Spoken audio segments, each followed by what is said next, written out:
നമസ്കാരം. വിഷനോറ മീഡിയയുടെ പുതിയൊരു വീഡിയോയിലേക്ക് ഏവർക്കും സ്വാഗതം. റേഷൻ കാർഡ് ഉള്ള എല്ലാവരും അറിഞ്ഞിരിക്കേണ്ട ഒരു ഇൻഫർമേഷനാണ് ഇന്ന് ഈ വീഡിയോയിലൂടെ ഷെയർ ചെയ്യുന്നത്. ചാനൽ ആദ്യമായി കാണുന്നവർ സബ്സ്ക്രൈബ് ചെയ്യുക. റേഷൻ സമരം 4 ആവശ്യങ്ങളിൽ 3 പരിഹരിച്ചു. കടകൾ അടച്ചിട്ടാൽ ബദൽ മാർഗം സ്വീകരിക്കുമെന്ന് ധനമന്ത്രി. ജനങ്ങൾക്ക് റേഷൻ കിട്ടുന്നുണ്ട് എന്ന് ഉറപ്പാക്കേണ്ടത് ഗവൺമെൻറ്റും കച്ചവടക്കാരുമാണെന്ന് അദ്ദേഹം പറഞ്ഞു.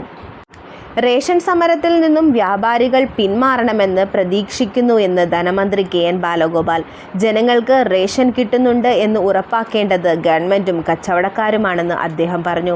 കേവലം കച്ചവടക്കാർ മാത്രമല്ല, ലൈസൻസികളാണ് ഉത്തരവാദിത്തം കാണിക്കേണ്ടതെന്നും അത് കാണിക്കണമെന്നും പ്രതീക്ഷിക്കുന്നു എന്നും മന്ത്രി കൂട്ടിച്ചേർത്തു. വ്യാപാരികൾ ഉന്നയിച്ച 4 ആവശ്യങ്ങളിൽ 3 പരിഹരിച്ചിട്ടുണ്ട്. ആവശ്യങ്ങൾ ധാരാളം ഉണ്ടാകും. ഓരോന്നായിട്ടേ പരിഹരിക്കാൻ പറ്റൂവെന്ന് കടകൾ അടച്ചിട്ടാൽ ബദൽ മാർഗം സ്വീകരിക്കുമെന്നും KN ബാലഗോപാൽ പറഞ്ഞു. ബിൽ കുടിശ്ശിക സംബന്ധിച്ച് സപ്ലൈകോയുമായി ധാരണയിലെത്തിയതോടെ റേഷൻ സമരത്തിൽ നിന്നും ഗതാഗത കരാറുകൾ പിന്മാറി. എന്നാൽ നാളെ മുതൽ അനിശ്ചിതകാല പണിമുടക്ക് ആരംഭിക്കുന്ന റേഷൻ വ്യാപാരികൾക്കെതിരെ നടപടികൾ ആരംഭിക്കുമെന്ന സൂചനയുമായി സംസ്ഥാന ഭക്ഷ്യവകുപ്പ് കമ്മീഷൻ രംഗത്തെത്തി.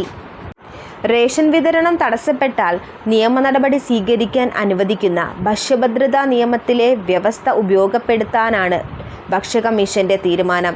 സംസ്ഥാനത്തെ 94.82 ലക്ഷം കാർഡുടമകളിൽ 59.41 ലക്ഷം പേരാണ് ജനുവരിയിലെ റേഷൻ ഇതുവരെ നൽകിയത്. വിതരണക്കാരുടെ സമരം കാരണം ജനുവരിയിലെ സാധനങ്ങൾ പൂർണ്ണമായി കടകളിൽ എത്തിയിരുന്നില്ല. നിലനിൽപ്പിനായി സമരരംഗത്തിറങ്ങുന്ന വ്യാപാരികളോടുള്ള കമ്മീഷന്റെ നടപടി ജനാധിപത്യ സംവിധാനത്തിന് യോജിക്കുന്നതല്ലെന്ന് റേഷൻ ലീഡേഴ്സ് കോർഡിനേഷൻ സംസ്ഥാന കമ്മിറ്റി പറഞ്ഞു. റേഷൻ സമരത്തിൽ വ്യാപാരികൾ പുനരാലോചന നടത്തുമെന്നാണ് വിശ്വസിക്കുന്നതെന്ന് മന്ത്രി KN ബാലഗോപാൽ. ചർച്ചയിൽ എല്ലാ കാര്യവും പരിഹരിക്കാൻ സാധിച്ചിട്ടില്ല. ചിലത് തുടർന്ന് പരിഹരിക്കുമെന്നും പറഞ്ഞു. പ്രധാനപ്പെട്ട പല കാര്യങ്ങളും അംഗീകരിച്ചിട്ടുണ്ട്.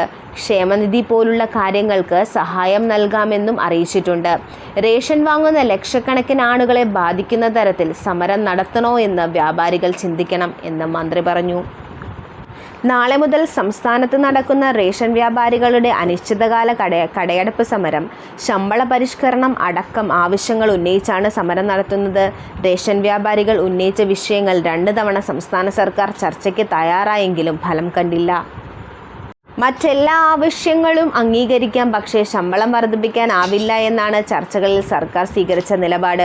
ശമ്പളം വർദ്ധിപ്പിക്കലാണ് പ്രധാന ആവശ്യമെന്ന് വ്യക്തമാക്കിയ റേഷൻ വ്യാപാരികൾ സർക്കാർ കടുത്ത പ്രതിസന്ധിയിലാണെന്ന് ധനമന്ത്രിയുടെ നീതീകരണം തള്ളി. ഇതുപോലുള്ള ഇൻഫർമേറ്റീവായ വീഡിയോകൾക്കായി മറക്കാതെ ചാനൽ സബ്സ്ക്രൈബ് ചെയ്യുക. മറ്റൊരു ഇൻഫർമേഷൻ വീഡിയോയുമായി കാണാം. നന്ദി, നമസ്കാരം.